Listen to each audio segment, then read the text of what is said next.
وأعطى للحسين أجر يختلف عن كل أجر.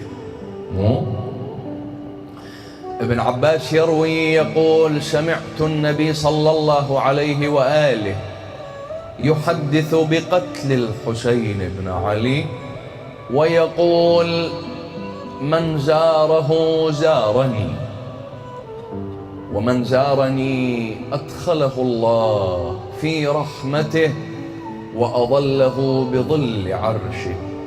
ألا وأن الحسين في تربته الشفاء وتحت قبته الدعاء والأئمة في ذريته. هذا حديث من؟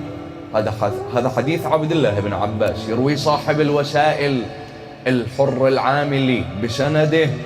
الحديث الآخر للإمام جعفر بن محمد عليه السلام يقول: إن الحسين عليه السلام أعطى لله عز وجل، فالله أعطاه أن جعل الأئمة في ذريته، أي واحد، وجعل الشفاء في تربته، وجعل الدعاء تحت قبته. تصور أنت سيد الكريم أن هذا الموضوع يعني هين؟ أبدا أبدا.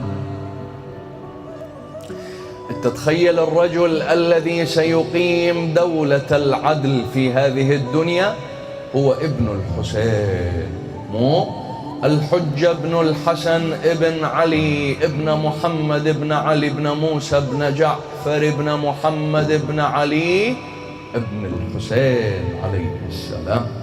خلى الأئمة في ذرية الحسين، وبعد جعل الشفاء في تربته.